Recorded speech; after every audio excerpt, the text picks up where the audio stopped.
بہت خطرناک ہے. اس کا نام اینٹی سوشل ہے, اس کا مطلب یہ نہیں ہے کہ وہ لوگ اینٹی سوشل ہوتے ہیں. ان میں لیکن نام سے تو یہ لگ رہا ہے کہ اینٹی سوشل, لائک اپنے آپ کو ایک جگہ بند کر لینا اور اس طرح سے. نہیں, ہوتا یہ ہے ان لوگوں میں کہ ان میں فیلنگس نہیں ہوتے. اچھا. ہیومینٹی کے بارے میں کوئی درد نہیں ہوتا دل میں. لوٹتے ہیں, نقصان پہنچاتے ہیں, چوری کرتے ہیں, ڈاکے ڈالتے ہیں, مرڈر کرتے ہیں, افسوس اور غم نہیں ہوتا. یعنی کہ جو آج کل ہمارے جو حالات ہو رہے ہیں اس میں بہت سارے لوگ اسی کے عادی ہیں. بہت سارے لوگ, ہے نا, کیونکہ ان کے دماغ میں پراپرلی جس بات اسٹڈی کی گئی ہے کہ جو ایریا جو افسوس کا ہوتا ہے لمبک سسٹم اس جگہ, اس کا سائز بہت ہی محدودہ ہے. ٹھیک ہے. تو ان میں یہ کیپیسٹی نہیں ہے کہ وہ غلط کام کر کے سیکھیں کہ میں نے غلط کام کیا. اس کو پراؤڈ سمجھتے ہیں اپنا یا کیا سمجھتے ہیں؟ ان کا کانسیپٹ یہ ہوتا ہے کہ میں نے غلط کام کیا, اب میں بھاگ جاؤں, پولیس سے نہ پکڑا جاؤں. یہ نہیں کہ میں نے غلط کام کیا ہے تو میں چھوڑ دوں. سزا سے بچنے کے لیے وہ بھاگ جاتے ہیں, لیکن اپنے آپ کو کریکٹ نہیں کرتے. لیکن جیسے اب یہ اسٹارٹنگ گھر سے ہوتی ہوگی نا, کہ بچوں نے کچھ غلطی کی, چھپا لیا کہ ماں باپ سے نہ پکڑا جاؤں, پھر اسی طرح سے یہ عادت بنتی ہے. سوسائٹی میں تھوڑی سی فیملی میں اگر ٹینڈنسی ہے تو فیملی سے آتی ہے, بٹ بہت زیادہ ہمارے ایکسپیرئنس سے. اچھا, سب سے مائنر اگر کوئی ڈس آرڈر ہے کسی کے اندر, ایک نارمل انسان ہے, لیکن جیسا بھی ہم نے اپنے انٹرو میں بھی بات کی تھی کہ کوئی نہ کوئی ڈس آرڈر ہر انسان کے اندر نظر آ رہا ہوتا ہے, کوئی نہ کوئی ایک آپ کی پوری پرسنالٹی کمپلیٹ نہیں ہوتی کسی کی. سب سے کم چیز کیا ہوتی ہے جو ہم لوگوں کے اندر غصہ کرنا یا ایک دم بیہیویئر چینج کر جانا؟ جی ہاں, ہم ڈس آرڈر اس وقت کہتے ہیں کہ وہ اگر ہمارے نارمل فنکشن کو افیکٹ کرے, ٹھیک ہے, ہماری نوکری, پیسے کے جو بھی انکم کا روٹ ہے اس کو افیکٹ کرے, ہمارے بچوں سے تعلقات کو افیکٹ کرے, تو وہ ڈس آرڈر ہے. لیکن یہ ساری چیزیں جو ہیں وہ ایک نارمل انسان میں بھی ہو سکتی ہیں, اور اگر وہ اس کی نوکری افیکٹ نہیں ہو رہی ہے, اس کے ریلیشن شپ افیکٹ نہیں ہو رہے, تو اسے ہم کہتے ہیں ٹریٹ. اچھا, یہ پرسنالٹی ٹریٹ ہے, ڈس آرڈر نہیں. ٹھیک ہے. جیسے لیٹس سپوز لے رہے ہیں کہ جی آبسیسو کمپلسو پرسنالٹی ٹریٹ. اب جو او سی پی ڈی اسے ہم کہتے ہیں, او سی پی ڈی ایک چیز ہوتی ہے اور آبسیسو کمپلسو ڈس آرڈر ایک چیز ہوتی ہے.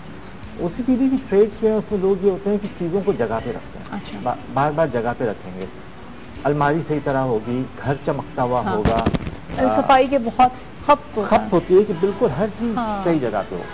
اب اگر ان چیزوں میں ان کی نوکری نہیں سفر کر رہی ہے, ان کی بیوی بچوں سے رشتے سفر نہیں کر رہے ہیں, دیٹس اے گڈ کوالٹی. پھر یہ ٹریڈ آ جاتی ہے. ہاں, یہ ٹریڈ ہے, اٹس اے گڈ ٹریڈ. ٹھیک ہے, ٹھیک ہے, لائک اس سے تو پھر آپ کو کلینس.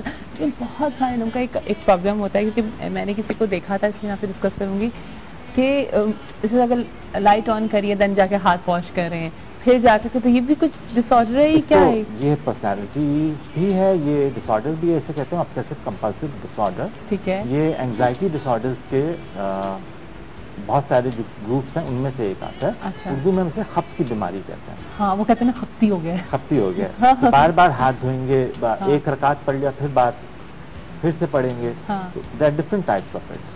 اس طرح کی ہمارے اندر بیماریاں ہیں. اور کالر ہیں, دیکھتے ہیں کون ہے. جی السلام علیکم. ہیلو. ہیلو, السلام علیکم. جی السلام علیکم. کیا حال ہے آپ کے؟ بالکل ٹھیک ٹھاک. جی کون صاحب بات کر رہے ہیں؟ میں آصف بات کر رہا ہوں کراچی سے. جی آصف صاحب, کیا کہیں گے؟ میں نے پوچھنا تھا کہ میری گرل فرینڈ کے ساتھ تھوڑے ایشوز ہیں, تو اکثر بیشتر وہ بالکل نارمل ایکٹ نہیں کرتی. کبھی اپنے ہاتھ کاٹ لیتی, پیئرسنگ کرائی ہوئی کانوں میں 5-6 جگہ, اور چن کے پاس کرائی ہوئی ہے. تو اچانک وہ سبھی کر کے سب کچھ کر آگے وہ بولتی ہیں کہ اب رات کو مجھے فون کریں گی کہ میں نے یہ سب کر لیا. اور جب ہم ان کو انسسٹ کرتے ہیں کہ پلیز ہاسپٹل چلیں, تو وہ اس میں بھی کافی ایشوز ہوتے ہیں. وہ ڈاکٹر کو دکھانا نہیں چاہتی. پلیز اس کے بارے میں کچھ بتائیں. تو آپ کی گرل فرینڈ ہے؟ جی. سوچ رہے ہیں. ہاں, ابھی بھی آپ سوچ لیجیے, لائک آپ کو آگے زندگی انہیں کے ساتھ گزارنی ہے. ہیلو, میں نے آصف صاحب آپ سے کہا آپ کو آگے زندگی انہیں کے ساتھ گزارنی ہے. جی انشاءاللہ. چلے جی, زبردست. کیا کہتے ہیں, دل تو کسی پہ بھی آ سکتا ہے. Thank you so much Asif. جی آصف, the thing is کہ آپ نے یہ جو باتیں بتائی ہیں, اٹ ڈز سیم کہ ایک کنڈیشن ہے بارڈر لائن پرسنالٹی, اس کی طرف جا رہا ہے. تھوڑا سا اور انٹرویو لینا پڑے گا پتہ کرنے کے لیے کہ full blown borderline personality disorder ہے یا بارڈر لائن ٹریٹ ہے. ٹھیک ہے. اگر بارڈر لائن ٹریٹ ہے تو صرف سائیکو تھراپی سے جو ہے وہ ہینڈل ہو جائے گا. اگر ڈس آرڈر ہے, it is very difficult to